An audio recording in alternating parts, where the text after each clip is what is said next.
Hello friends, welcome to SMG channel. अगर आप मेरे चैनल के ऊपर नए हो तो चैनल को सब्सक्राइब कर दो and hit the bell icon to get the latest updates. So आज के इस वीडियो में मैं अच्छी एक केस स्टडी डिस्कस करने वाला हूँ जहाँ पे मॉर्गन स्टैनली ने अपनी एक रिपोर्ट पेश की है। उसके साथ ही साथ मैं ये भी डिस्कस करने वाला हूँ कि रिटेलर्स जो है वो इंडियन निवेशक या आप डीआईएस के लो जो डोमेस्टिक इंस्टीट्यूशनल इन्वेस्टर्स हैं, सो ये सब मिलके जो है वो किस तरह का इन्वेस्टमेंट कर रहे हैं और इन फ्यूचर ये इन्वेस्टमेंट बढ़ता रहेगा या कैसे बढ़ रहा है। सो प्रॉपर एक डेटा के साथ हम लोग इस चीज़ को डिस्कस करने वाले हैं। उसके साथ ही साथ जो आपने थंबनेल से देख लिया होगा कि सेंसेक्स जो है वो एक 80,000 के मार्क को कैसे क्रॉस करेगा और क्या क्या हर्डल्स हैं और क्या प्रोज और कॉन्स है, सो ये भी इस वीडियो के अंदर हम लोग डिस्कस करने वाले हैं। सो आप वीडियो को स्टार्ट टू एंड तक अगर देखेंगे तो आपको काफ़ी ज़्यादा डिटेल जो है वो जानने को और सीखने को मिलेंगी। यहाँ पे अगर आप देखें तो रिटेल जो इन्वेस्टर्स हैं वो कैसे इन्वेस्ट कर रहे हैं या म्यूचुअल फंड्स के अंदर कैसे अपने एसआईपी को कंटिन्यूस बेसिस के ऊपर इन्वेस्ट कर रहे हैं। अगर आप देखें तो ये जो फिगर्स है वो क्रोज के अंदर आपको देखने को मिलेंगी। ये जो वित्त वर्ष है 2022 टू 23 जो कि अभी फिनिश होने को बहुत टाइम है। अगर आप देखें तो लगभग अभी भी 5 महीने बाकी हैं और उसके पहले ही लगभग 87,000 करोड़ के आसपास का जो इन्वेस्टमेंट है वो एसआईपी के वे में स्टॉक मार्केट के अंदर होते हुए देखने को मिल रहा है। वहीं अगर आप 2021 के आसपास जो पहला साल था फाइनेंशियल ईयर, वहाँ पे अगर देखें तो 1,24,000 के आसपास इन्वेस्टमेंट जो है वो देखने को मिला। इस साल में अगर आप देखें तो लगभग 12,000 के ऊपर ही जो है वो एसआईपी आपको देखने को मिलेगा। सिर्फ एक्सेप्ट अप्रैल अगर आप देखें तो हर महीने जो एसआईपी है वो 12,000 13,000 के अप्रॉक्सीमेट ही आपको जाते हुए देखने को मिल रहा है। अगर आप प्रीवियस ईयर्स के अंदर भी कंपेयर करें या पिछले साल के अंदर ही मैं कंपेयर करूँ, लगभग 10,000 9,000 के आसपास। यहाँ पे अगर आप देखें तो 20-25% के आसपास का इजाफा जो है वो आपको देखने को मिलेगा। वहीं अगर 2016-17 से अगर बात करें और आज के साल की बात करें तो 43,000 या 44,000 से जो इन्वेस्टमेंट है यहाँ पे 1.5 लाख करोड़ के आसपास मुझे ऐसा लगता है कि जा सकता है या उसके आसपास जाने की क्षमता है। ऑलमोस्ट जो है वो 3 गुना इन्वेस्टमेंट जो है वो एसआईपी का हो चुका है। इससे ही आप अंदाज़ा लगा सकते हैं कि मार्केट जो है वो किस दिशा में भागेंगे और कैसा जो है वो फ्यूचर इंडियन मार्केट्स का हो सकता है। यहाँ पे अगर आप 2020 में देखें तो लगभग 96,000 करोड़ या लगभग यहाँ पे 1 लाख करोड़ 92 यहाँ पे। 2018-19 से अगर आप देखें तो जो कहानी है वो चेंज होते हुए देखने को मिली और वो बढ़ते हुए देखने को मिले। अगर आप यहाँ पे देखें, सो 2020 से लेके यहाँ से अगर आप देखें तो एक जो ग्राफ है वो इंक्रीज होते हुए देखने को मिला एसआईपी का। इसके साथ ही अगर आप देखें तो मैं डीमेट अकाउंट का भी अगर आपको डेटा बताऊं तो लगभग 10.4 सीआर के आसपास जो है अभी के लिए डीमेट अकाउंट इंडिया के अंदर है। हर महीने अगर आप देखें तो 20 लाख से जो डीमेट अकाउंट है वो हर महीने इंक्रीज होते हुए देखने को मिल रहे हैं। एवरी मंथ अगर आप देखें तो 20 लाख इंक्रीज हो रहे हैं और ओवरऑल जो अभी फिगर है ये लगभग 10.4 सीआर के आसपास का डीमेट अकाउंट है।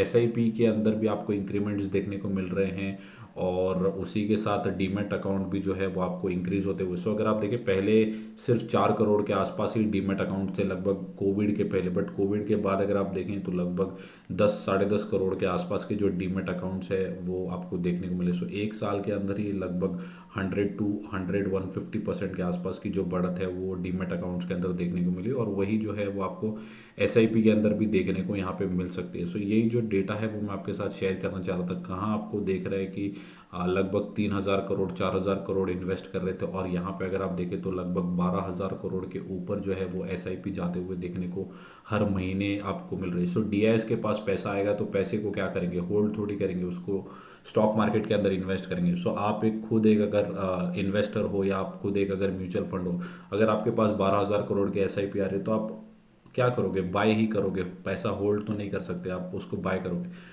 अच्छे क्वालिटी स्टॉक्स के अंदर अच्छे म्यूचुअल फंड्स के अंदर आप रेगुलरली इन्वेस्ट करोगे। तो यही जो डेटा है वो रिटेल इन्वेस्टर्स को दर्शाता है कि एसआईपी के अंदर स्ट्रांगली जो है वो बिलीफ बढ़ते हुए देखने को मिल रहा है।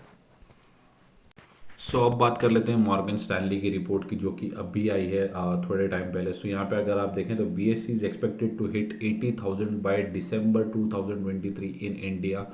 Is it included in global global bond index के अंदर अगर इंडिया भी इंक्लूड हो जाता है, अगर आप देखें 2013 से ग्लोबल बॉन्ड इंडेक्स के अंदर जो है वो इंडिया इंक्लूडेड नहीं है, बट अगर इंक्लूड हो जाता है तो 80,000 के आसपास जो है। सो यहाँ पे एक कैच है।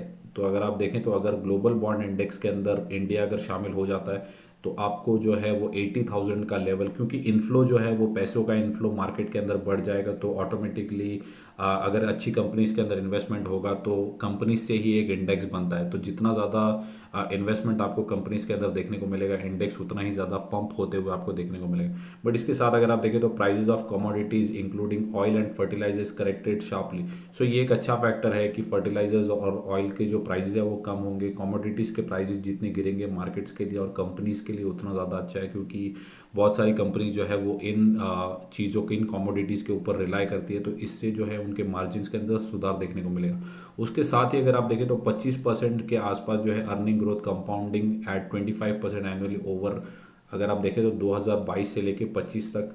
सो अगर आप देखें तो 25% के आसपास जो है वो एनुअल ग्रोथ भी आपको देखने को मिल सकती है। मॉर्गन स्टैनली की रिपोर्ट है ये। सो यहाँ पे आपको एक चीज़ ध्यान रखने की, अगर ग्लोबल बॉन्ड इंडेक्स के अंदर इंडिया की एंट्री हो जाती है जो कि 2013 से एक्सक्लूडेड है, तो ही जो है बीएससी आपको 80,000 के आसपास हिट करते हुए देखने को मिलेगा। सो यहाँ पे अगर एक कैच और भी देखें कि समझो ग्लोबल बॉन्ड इंडेक्स के अंदर इंडिया की एंट्री नहीं होती है, तो भी अगर आप देखें तो 50% of the chances of Sensex hitting 68,500 by 2023। So अभी के लिए देखें तो जो सेंसेक्स है वो लगभग 62,500 के आसपास चल रहा है। सो यहाँ से भी अगर आप देखें तो लगभग अच्छी खासी तेज़ी जो है वो यहाँ से मॉर्गन स्टैनली प्रेडिक्ट कर रहे हैं, लेकिन इसके जो चांसेस है वो 50% चांसेस है। सो अगर आप देखें तो यहाँ पे जो मल्टीपल फैक्टर्स अगर देखें तो जो रशिया यूक्रेन का जो फैक्टर है वो भी एक साल तक और चल सकता है, ऐसा इनका मानना है। और डोमेस्टिक जो ग्रोथ है वो इंडिया के अंदर वो स्ट्रांग रहने की पूरे चांसेस है।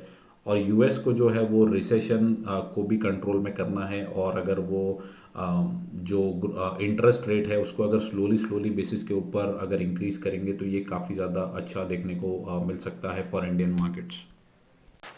उसके बाद अगर आप देखें तो मॉर्गन स्टैनली के अगर रिद्धिमन देसाई जो है वो एक्सपेक्ट क्या कर रहे हैं कि जो जीडीपी अगर देखें तो लगभग 4% से 8% हो सकती है नेक्स्ट 4 ईयर्स के लिए। नेक्स्ट 4 ईयर्स के अंदर जो है जीडीपी 4 to 8% सीधा डबल जो है वो प्रेडिक्ट कर रहे हैं या एक्सपेक्ट कर रहे हैं। सो अगर आप देखें तो broader market earnings could compound annually by 20 to 25% जो है वो अर्निंग्स के अंदर आपको 20 to 25% के आसपास का रिटर्न जो है वो देखने को मिल सकता है। अब ये जो था वो बुल केस इन्होंने बताया कि लगभग अगर 50% भी अगर चांसेस जो है वो लगभग 68,500 के आसपास सेंसेक्स जा सकता है। बट वहीं अगर बियर मार्केट अगर आ जाता है जो कि है रिसेशन है, अगर फेड जो है वो इंटरेस्ट रेट हाइक ज़्यादा कर देता है, या आरबीआई जो है वो इंटरेस्ट रेट हाइक ज़्यादा कर देती है, या फिर ऑयल के प्राइसेस बढ़ जाते हैं, या रशिया यूक्रेन का जो वॉर है वो कंटिन्यू रहता है, यूरोप के अंदर जो सिचुएशंस है वो अगर ठीक नहीं होती, क्योंकि अगर आप देखें तो ऑयल के प्राइसेस जो है अभी पूरा जो यूरोप है वो सफ़र कर रहा है, क्योंकि विंटर आने वाला है और गैस के प्राइसेस हों, फ्यूल के प्राइसेस हों, वो हाइक हो चुके हैं।